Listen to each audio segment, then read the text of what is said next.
नमस्कार, आपका स्वागत है हमारे YouTube चैनल शिक्षा सखा पर।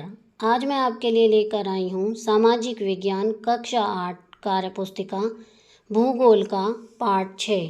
पाठ का नाम है मानव संसाधन। पिछली वीडियो में मैंने आपको पाठ 5 उद्योग पाठ के अभ्यास का हल करवाया था। अगर आप मेरे चैनल पर नए हैं और अभी तक आपने मेरे चैनल को सब्सक्राइब नहीं किया है तो प्लीज़ सब्सक्राइब कर लें और बेल आइकन को ज़रूर दबाएं। मैंने अपने चैनल की प्लेलिस्ट में सब्जेक्ट वाइज लिस्ट डाली हुई है। आप जिस भी लेसन को देखना चाहते हैं मेरे चैनल की प्लेलिस्ट में जाकर उसे देख सकते हैं। पाठ पढ़ते हैं अब हम मानव संसाधन। ये देखिए यहाँ पर चित्र बने हुए हैं। इसमें एक व्यक्ति पढ़ा रहे हैं, एक डॉक्टर है, एक सामान उठा रहा है, एक नर्स है, डाकिया है, चौकीदार है।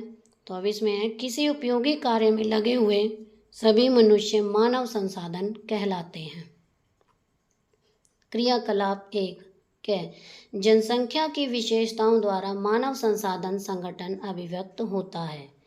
तो एक तरफ इसमें है पहले नंबर 1 पर आयु, निवास स्थान, भाषा, वैवाहिक स्थिति, साक्षरता, मानवीय प्रजातीयता, सामाजिक संरचना।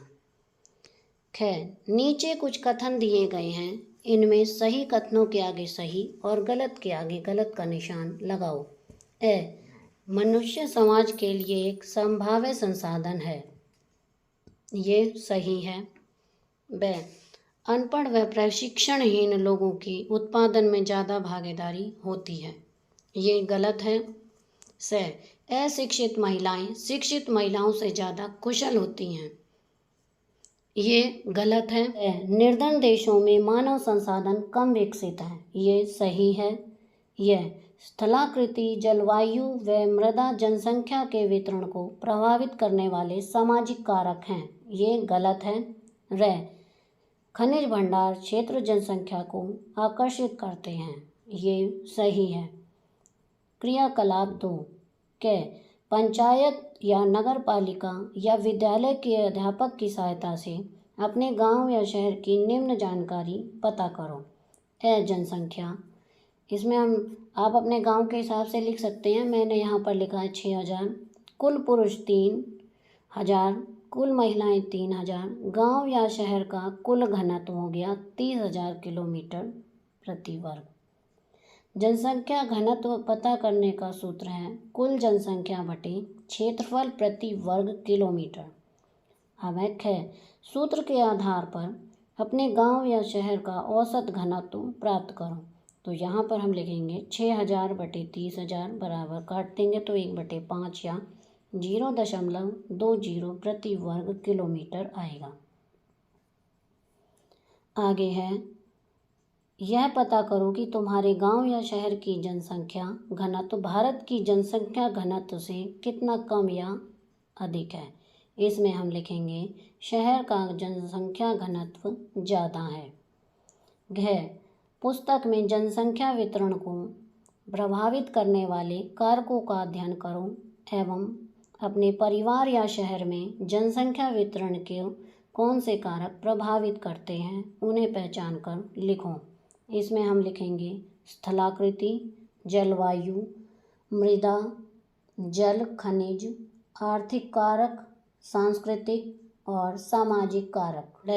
एक गांव में 5000 व्यक्ति रहते हैं। इस गांव में वर्ष 2009 में 100 जन्म हुए तथा 50 मृत्यु हुई। तो ज्ञात करो कि गांव की जन्म दर। तो इसमें हम लिखेंगे 20%, मृत्यु दर 10%, वृद्धि दर 10। निम्न में से किन परिस्थितियों में जनसंख्या वृद्धि होगी। जन्म दर अधिक, मृत्यु दर कम।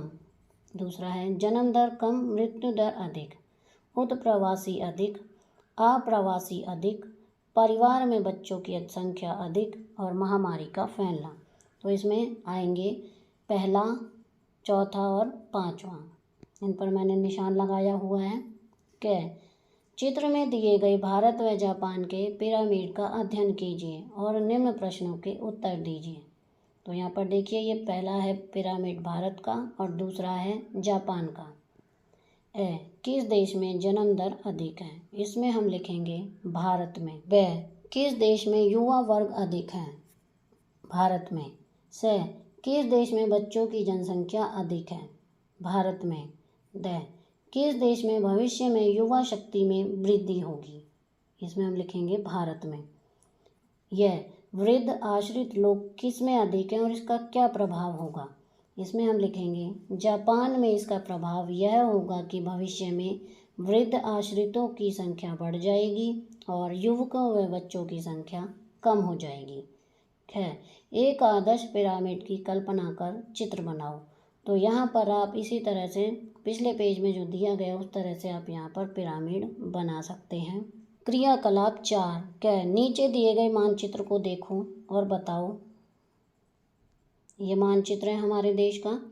तो इसमें सबसे अधिक जनसंख्या घनत्व वाले राज्य हैं, उसमें आएगा बिहार, पश्चिम बंगाल और उत्तर प्रदेश।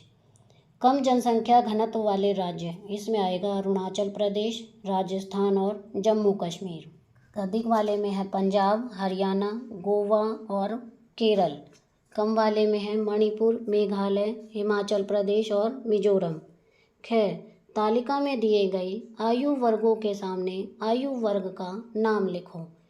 तो 0 से 14 आयु वर्ग बाल वर्ग, 15 से 64 आयु वर्ग युवा वयस्क और 65 वर्ष से अधिक वृद्ध।